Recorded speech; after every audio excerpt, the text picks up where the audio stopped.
ভাইয়া, তুমি কি করছো? বাড়ি ভর্তি মেহমান। আজ বড় আপুর গায়ে হলুদ। তুমি আমাকে এখানে রেখে এনেছ কেন? তখন ভাইয়া বলল, আমি তোকে কেন এখানে ডেকে এনেছি তুই তা বুঝিস না? আমি যে তোকে কত ভালোবাসি তুই তা বুঝিস না? তখন আমি বললাম, ভাইয়া, আমি কখনো তোমাকে এমন দৃষ্টিতে দেখি নাই। আমি তোমাকে একজন বড় ভাই মনে করি। প্লিজ আমাকে যেতে দিন, কেউ দেখে ফেললে বদনাম হয়ে যাবে। তখন ভাইয়া বলল, আরে তুই এত চিন্তা করিস কেন? এটা আমার বাড়ি। আমি জানি এখানে কেউ আসবে না। তোকে এখানে নিয়ে এসেছি তোর সাথে একটু মনের কথা বলবো বলে। তারপর ভাইয়া হঠাৎ এমন কিছু শুরু করলেন। বন্ধুরা, আজকের গল্পটি অনেক অনেক ইন্টারেস্টিং। আশা করি তোমরা পুরো গল্পটি শুনলে তোমাদের অনেক ভালো লাগবে। তবে বন্ধুরা, গল্পটি শুরু করার পূর্বে তোমাদের নিকট আমার ছোট্ট একটা অনুরোধ, তোমরা দয়া করে আমার চ্যানেলটিকে সাবস্ক্রাইব করে আমাকে সাপোর্ট করবা। তো তাহলে চলো বন্ধুরা, গল্পটি শুরু করি। হ্যালো বন্ধুরা, আমার নাম নন্দিতা রানী, কলকাতার একজন মেয়ে। রূপে গুণে আমি ছিলাম অতুলনীয়। আমার বয়স 20। আমি সবসময় হাসিখুশি থাকতেই ভালোবাসতাম। আমার ফর্সা ত্বকের উপর লম্বা কালো চুলগুলো যেন আমার সৌন্দর্যের এক ভিন্ন মাত্রা যোগ করত। বন্ধুরা প্রায়ই ঠাট্টা করে বলতো আমি নাকি হাসির রাজ্যের রানী, কারণ আমার মুখে নাকি সবসময় হাসি লেগেই থাকত। অন্যের মুখে নিজের প্রশংসা শুনতে কার না ভালো লাগে। আমারও ভীষণ ভালো লাগত। চারপাশে পৃথিবীটা আমার কাছে রঙিন মনে হতো, আর সেই রঙে আমিও রঙিন স্বপ্ন দেখতে শুরু করেছিলাম। বন্ধুদের কাছ থেকে শুনতাম এই বয়সের মেয়েরা নাকি কল্পনার জগতে ভেসে বেড়ায়, তাদের জীবনে নাকি প্রেম আসে প্রজাপতির মতো উড়ে উড়ে। আমার ক্ষেত্রেও তার ব্যতিক্রম হয়নি। আমার জীবনেও প্রেম এসেছিল। তবে সেই প্রেম আমার জীবনকে যে এমন এক রোলার কোস্টার রাইডে পরিণত করবে তা আমি স্বপ্নেও ভাবিনি। এই সমস্ত ঘটনার মূলে ছিল আমার চাচাতো ভাই কৌশিক হালদার। সে ছিল আমার জীবনে এক অচিনোজ্জ্বলের মতো, যা আমার সাজানো বাগানটাকেই তছনছ করে দিতে চেয়েছিল। কৌশিক ভাই আমাকে ভালোবাসত, অন্তত সে তাই বলত। কিন্তু তার ভালোবাসা আমার কাছে ছিল এক অস্বস্তিকর অধিকার বোধে নামান্তর। আমি যে ছেলেটিকে মন দিয়েছিলাম, আমার ভালোবাসার মানুষ পার্থকে, কৌশিক ভাই তাকে 2 চোখে সহ্য করতে পারত না। তার ধারণা ছিল আমার উপর শুধু তারই অধিকার। সে আমাকে বারবার প্রেমের প্রস্তাব দিত, নানাভাবে ইমপ্রেস করার চেষ্টা করত। কিন্তু আমার মন ছিল অন্য কোথাও বাধা, তাই আমি সবসময় তাকে কৌশলে এড়িয়ে যেতাম। কিন্তু সে ছিল না বান্দা। আমাদের জীবনের নাটকীয়তা শুরু হয়েছিল আমার বড় কাকার মেয়ে কৃষ্ণকলি দিদির বিয়ের অনুষ্ঠান থেকে। বড় কাকা অর্জুন ঘোষ মেয়ের বিয়েতে কোনো কমতি রাখেননি। পুরো বাড়িটা যেন এক উৎসবের নগরীতে পরিণত হয়েছিল। রংবেরঙের আলো, সানাইয়ের সুর, আর দূর দূরান্ত থেকে আসা আত্মীয়স্বজনের ভিড়ে বাড়িটা ছিল জমজমাট। আমিও সেজেছিলাম লাল জামদানি শাড়িতে। চঞ্চল পায়ে আমি এদিক ওদিক ছুটে বেড়াচ্ছিলাম। কখনো কৃষ্ণকলি দিদিকে সাহায্য করছিলাম, আবার কখনো অতিথিদের আপ্যায়নে ব্যস্ত ছিলাম। আমার এই আনন্দের মুহূর্তেও একজোড়া চোখ আমাকে অনুসরণ করছিল, আর সেই চোখজোড়া ছিল কৌশিক ভাইয়ের। সে বাড়ির বড় ছেলে হিসেবে মেজ চাচার ছেলে রবীন্দ্রর সাথে ডেকোরেশনের কাজ তদারকি করছিল। কিন্তু তার কাজের চেয়ে আমার উপর নজরদারিটাই যেন বেশি ছিল। তার শান্তশিষ্ট চেহারার আড়ালে যে একটা হিংস্র ঈর্ষা লুকিয়েছিল, তা আমি সেদিন প্রথমবার টের পেয়েছিলাম। তার সেই চাহনি আমার মনের ভেতরটা অজানা এক ভয়ে কাঁপিয়ে তুলেছিল। আমি যখন ছোটাছুটি করছিলাম, তখন বাগানের ঘাসের ওপর রাখা একটা ইটের টুকরো হোঁচট খেয়ে প্রায় পড়েই যাচ্ছিলাম। ঠিক সেই মুহূর্তে পাত্রপক্ষের সাথে আসা একটি ছেলে দ্রুত আমার হাত ধরে ফেলে আমাকে পতন থেকে বাঁচায়। ছেলেটি আর কেউ নয়, সে ছিল আমার ভালোবাসার মানুষ পার্থ। আমি তাকে দেখে যেমন অবাক হয়েছিলাম, তেমনি খুশিও হয়েছিলাম। কিন্তু আমাদের এই নিষ্পাপ মুহূর্তটা কৌশিক ভাইয়ের চোখে আগুন জ্বালিয়ে দিয়েছিল। তার মনে হয়েছিল পার্থ বুঝি আমার সাথে ইচ্ছে করে ঘনিষ্ঠ হবার চেষ্টা করছে। কৌশিক ভাই দূর থেকে এই দৃশ্য দেখে আর স্থির থাকতে পারেনি। তার রাগ যেন মুহূর্তে কয়েকগুণ বেড়ে গেল। সে দ্রুত আমাদের দিকে এগিয়ে এসে আমাকে একপাশে নিয়ে গিয়ে কথা বলতে শুরু করল। আমি অবাক হয়ে বললাম, কৌশিক ভাই, কি হয়েছে? কিন্তু আমার কথায় সে কান দিল না। তার এমন আচরণে আমি হতবাক হয়ে গিয়েছিলাম। সে আমার খুব কাছে এসে বলল, নন্দিতা, তোকে আমি কতবার বলেছি অচেনা ছেলেদের থেকে দূরে থাকবি। তোর জন্য আমার কতটা চিন্তা হয় তুই বুঝিস না। তার কথায় আমার ভয় পাবার বদলে রাগ হচ্ছিল। আমি নিজেকে সামলে বললাম, আমি তো ইচ্ছে করে কিছু করিনি, আমি তো পড়েই যাচ্ছিলাম। উনি তো শুধু আমাকে সাহায্য করছিলেন। আমার কথায় কৌশিক ভাইয়ের রাগ যেন আরও বেড়ে উঠল। তার মনে তখন ঈর্ষার ঝড় বইছে। সে আমার সামনে দাঁড়িয়ে বলল, সাহায্য করছিল? আমি সব দেখেছি। ছেলেটা অনেকক্ষণ ধরেই তোর আশেপাশে ঘুরঘুর করছিল, তোর সরলতার সুযোগ নিতে চাইছিল, আর তুই সেটা বুঝতেও পারছিস না? তার কণ্ঠস্বর এতটাই তীব্র ছিল যে আমার মনে হচ্ছিল যেন চারপাশ কাঁপছে।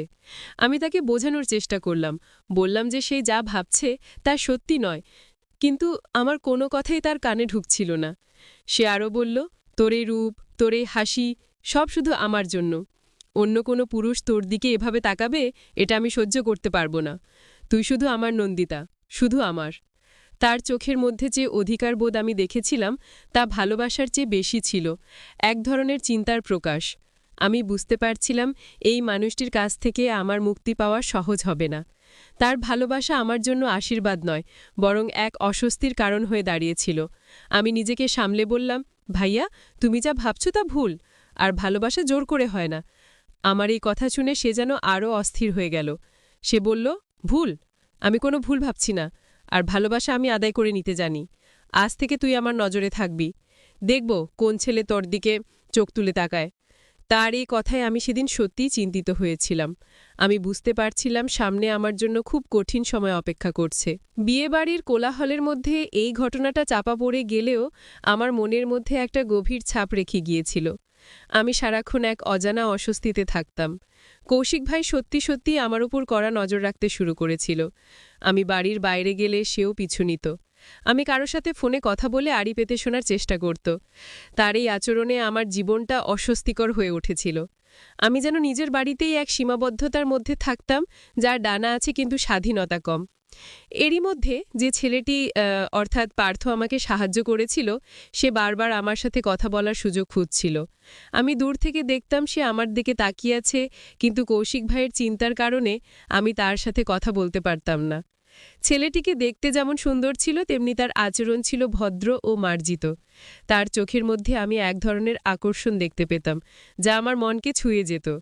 আমি বুঝতে পারছিলাম আমার মনও তার দিকেই ঝুঁকে পড়ছে, কিন্তু পরিস্থিতির কারণে আমি কিছুই করতে পারছিলাম না। হঠাৎ একদিন আমি লক্ষ্য করলাম পার্থ দূর থেকে আমাকে হাতের ইশারায় কিছু একটা বলছে।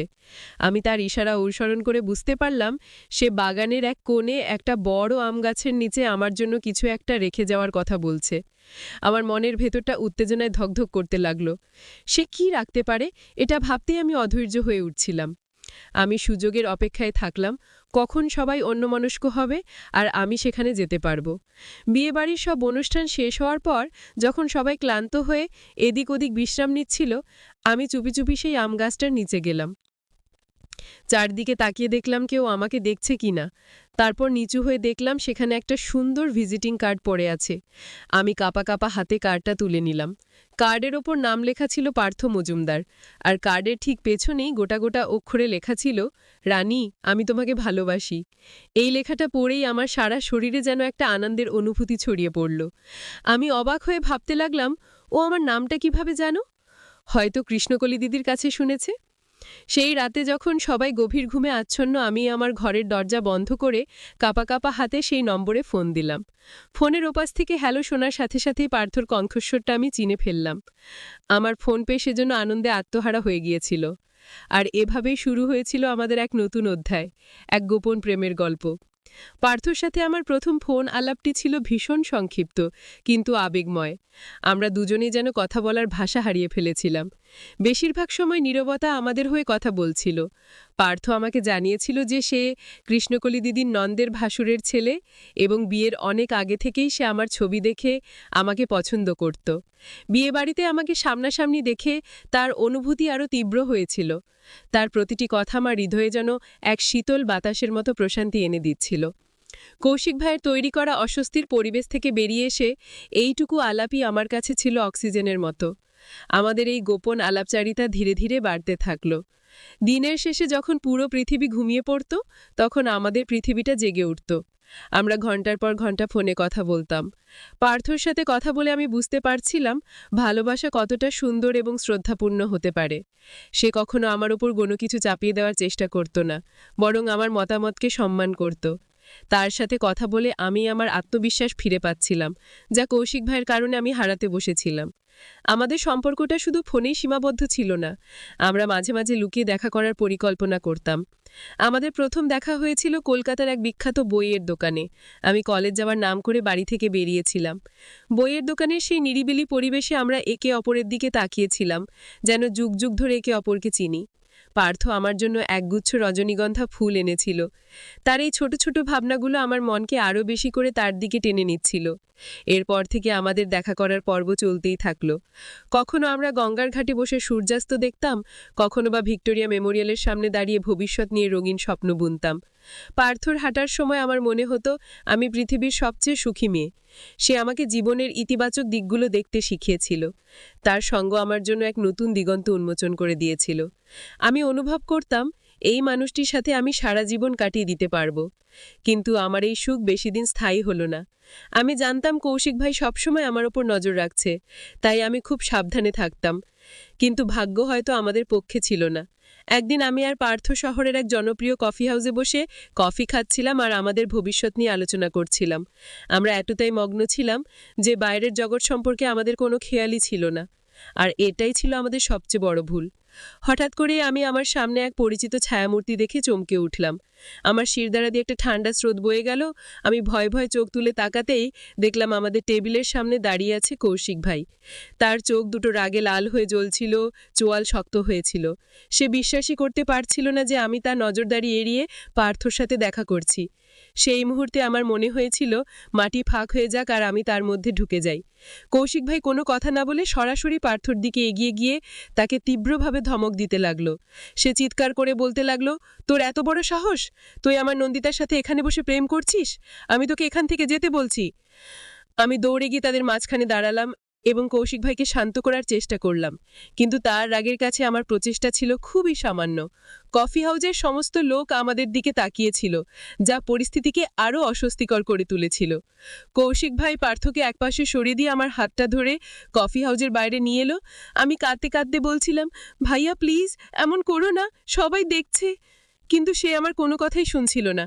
সে আমাকে এক প্রকার জোর করে একটা ট্যাক্সিতে তুলে নিল এবং বাড়ির দিকে রওনা হলো। আমার পৃথিবীটা যেন এক মুহূর্তে ভেঙে চুরমার হয়ে গেল। আমি বুঝতে পারছিলাম আমার জীবনের সবচেয়ে ভয়ঙ্কর অধ্যায়টা এবার শুরু হতে চলেছে। ট্যাক্সিতে পুরো রাস্তা কৌশিক ভাই একটাও কথা বলেনি, কিন্তু তার নীরবতা ছিল যে কোনো চিৎকারের চেয়েও অস্বস্তিকর।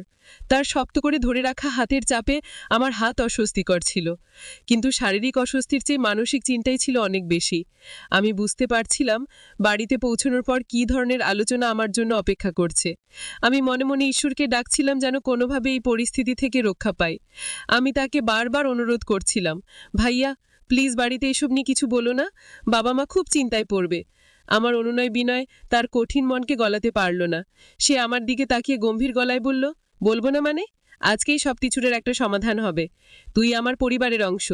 এই পৃথিবীতে তুই শুধু আমাদের সাথে নিরাপদ।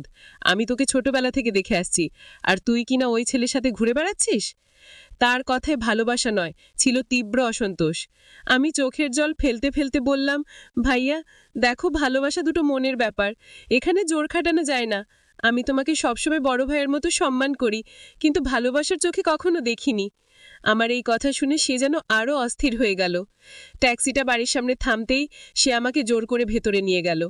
বাড়ির সবাই তখন বসার ঘরেই ছিল।